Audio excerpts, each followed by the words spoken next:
ಸರಣಿ ಅಪಘಾತದಿಂದ ಫ್ಲೈಓವರ್ ಮೇಲೆ ಟ್ರಾಫಿಕ್ ಜಾಮ್, ಹೊತ್ತಿ ಉರಿದ ಎಲೆಕ್ಟ್ರಿಕ್ ಸ್ಕೂಟರ್. ಮಲೆ ಮಹದೇಶ್ವರ ಬೆಟ್ಟದ ತಪ್ಪಲಿನಲ್ಲಿ ಮಳೆರಾಯ ತಂಪೆರೆದಿದ್ದಾನೆ. ಈ ಸುದ್ದಿಯನ್ನ ನೋಡೋಣ ಕರ್ನಾಟಕ ನ್ಯೂಸ್ ಟಾಪ್ 9ನಲ್ಲಿ.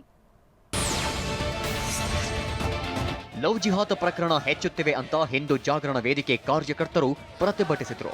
ಹುಬ್ಬಳ್ಳಿಯ ಸಂಗೊಳ್ಳಿ ರಾಯಣ್ಣ ಸರ್ಕಲ್ನಲ್ಲಿ ಧರಣಿ ನಡೆಸಿದ ಕಾರ್ಯಕರ್ತರು ಲವ್ ಜಿಹಾದ್ ಕಾನೂನು ತನ್ನಿ ಎಂದು ಘೋಷಣೆ ಕೂಗಿ ಆಕ್ರೋಶ ವ್ಯಕ್ತಪಡಿಸಿದರು.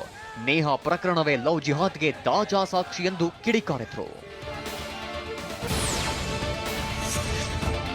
ಚಾಮರಾಜನಗರ ಜಿಲ್ಲೆಯ ಹನೂರು ತಾಲೂಕಿನ ಮಲೆಮಹದೇಶ್ವರ ಬೆಟ್ಟದಲ್ಲಿ ಭರ್ಜರಿ ಮಳೆಯಾಗಿದೆ. ಬಿಸಿಲಿನ ತಾಪಮಾನದಿಂದ ಬಸವಳೆದಿದ್ದ ಬೆಟ್ಟದ ಮಂದಿಗೆ ವರುಣ ತಂಪೆರೆದಿದ್ದಾನೆ. ಮಳೆಯಿಲ್ಲದೆ ಜನ ಜಾನುವಾರುಗಳು ನೀರಿಗಾಗಿ ಪರದಾಡುವಂತಾಗಿತ್ತು. ನಿನ್ನೆ ಸಂಜೆ ಸುರಿದ ಮಳೆಯಿಂದ ಜನರ ಮೊಗದಲ್ಲಿ ಮಂದಹಾಸ ಮೂಡಿದೆ. ಬೇರುಗಾಳಿ ಮಳೆಯು ಕೋಲಾರದಲ್ಲಿ ಅವಾಂತರವನ್ನೇ ಸೃಷ್ಟಿಸಿದ್ದು ವಿವಿಧ ಬೆಳೆ ಹಾನಿಯಾಗಿದೆ.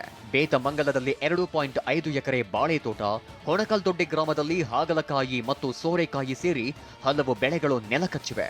ಲಕ್ಷಾಂತರ ಮೌಲ್ಯದ ಬೆಳೆಗಳು ಹಾನಿಯಾಗಿದ್ದು ರೈತರು ಕಂಗಾಲಾಗಿದ್ದಾರೆ.